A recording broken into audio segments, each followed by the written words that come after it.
Hi, my name is Deb Daufeldt. I'm a licensed professional counselor outside of Denver, Colorado. My desire to get into counseling stemmed from spending 20 years in the corporate world as a business professional, adding executive coaching to my credentials, and realizing after a short amount of time that my coaching clients really needed counseling. So I dropped out of the corporate world as a full-time employee in 2008 and attained a second master's degree in clinical mental health counseling and my licensure and everything. And now, primarily, most of my clients are corporate executives and other business professionals, doctors, lawyers, et cetera, who have realized that they really prefer a very solution-oriented and solution-focused counseling process in the areas of relationship and career counseling. So I know today you want to talk a little bit more, and I want to hear more about workplace counseling. And you were telling me a little bit about it before we started the interview. I'd love to hear more from you, and maybe share with the audience maybe just recap what you shared with me. What is a workplace counselor, and what do they do, and why are they? Well, workplace counseling is something that I came up with long before the show Billions was ever on the air.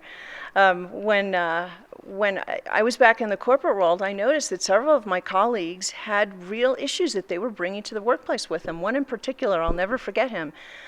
James came in, he was in the middle of a horrible, horrible divorce years ago, and he was on my team, he worked on my team. And he would come in every day and talk about the latest and greatest silliness that came out of the divorce process and what was going on with him and his ex-wife through the process. And it derailed and disrupted everything that was going on in the workplace. So everyone was being brought down by he was going through. And had we had a resource that he could have tapped into other than a very traditional EAP program, someone he could go to that knew him, where he didn't have to pay for that service, a service that might have been provided by the employer, where he could go and vent to one person instead of venting to the entire team, his level of happiness and productivity certainly would have increased, as would have the culture and the happiness and productivity of the entire team. So in coming up with this concept of a workplace counselor, which is a service provided by the employer, it really more than pays for itself in terms of team happiness and a good, healthy culture in the workplace and really increasing productivity.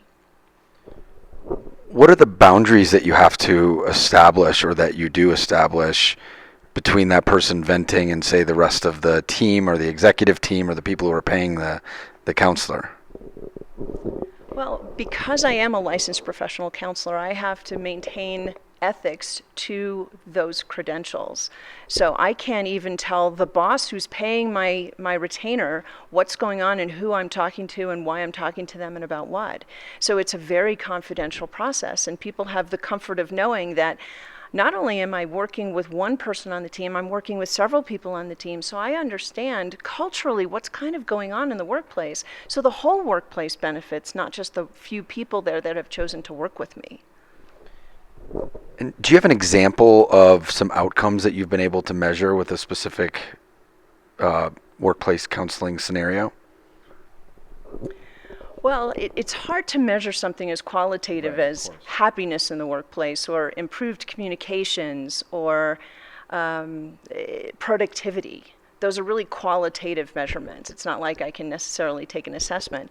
But I do, here and there, take assessments with some assessment tools that I've created myself to kind of measure those soft skills and soft places, if you will, where people can say, yeah, I'm happier as a result of seeing Deb, or gosh, I'm much more focused and productive in my work because I don't have this head trash that's constantly rolling around in my head. There's someone I can actually talk to and vent with and really get some solutions worked out. Have you been able to see things like less days missed, employee retention, things like that? I'm really glad that you brought up employee retention, because that's a huge thing that most of us know how to measure. Typically, when we talk about someone that's been in a work environment for a long period of time, the cost of turnover is generally equated to somebody's annual salary. So if we can reduce turnover, even by a small percentage, by people being happier and coming to work and wanting to come to work, it saves an immense amount of money when you have high turnover, which then leads to, the cost of their salaries and training time and disruption on the team and lack of continuity and congruence in what's going on. So it's a huge benefit that we can certainly calculate. And how would somebody go about becoming a workplace counselor, and do you offer trainings and mentorship around that specifically, or do you plan to do that? Well, I think because I have the very unique background of having spent 20 years of my career in the corporate world, I have 2 business degrees. My master's degree, my MBA is in organizational management. I spent a lot of time doing change management work. So I worked with a lot of folks at a lot of different industries as a consultant for 20 years in areas of change readiness and change resistance and communication skills and strategies.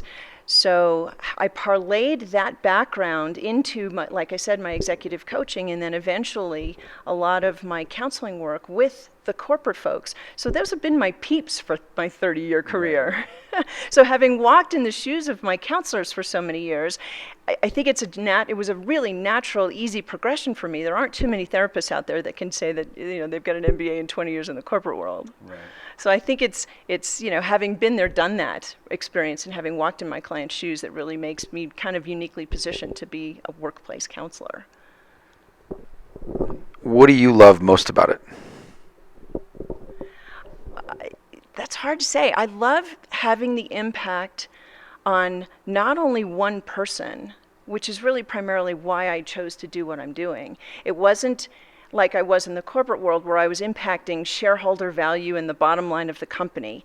Now I'm impacting people one at a time on a much more personal level.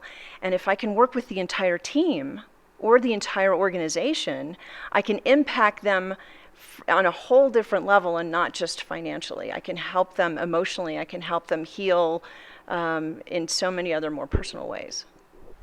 I have one more question. If you could have an audience with all of the CEOs of the Fortune 500 companies that don't currently have a workplace counselor, and they were really there to hear you, what's the one thing that you would want them to walk away with? So many companies these days think that, gosh, if I put in a really cool kitchen and some great snacks and an expensive coffee maker, that I'm giving my employees tremendous benefit and perks in the workplace, when really what they need is someone to hear them, someone to listen to them, someone to empathize with them. And by having someone there that they can call on who's either on site once a week or twice a week or once a month or whatever's needed, also available via a HIPAA-compliant video program such as a Zoom. So some people don't want to be seen walking into the office that they set me up in on site. Some people want to see me in the evenings in a very private setting, so no one really knows that they're being seen by a therapist. So by offering that as an employee benefit, I think they're going to realize that that more than pays for my time, my retainer, and reduces their turnover and makes their employees feel like they're heard and they're paid attention to and that they're cared about. And I think that's really critical and much more important than some of the more superficial benefits like ping pong tables and stuff and foosball tables that we're seeing in the workplace sprout up lately. Thank you very much. Thank you for sharing a bit of you with us and for being here to speak with us. Thank you for your time. I appreciate it. You're welcome.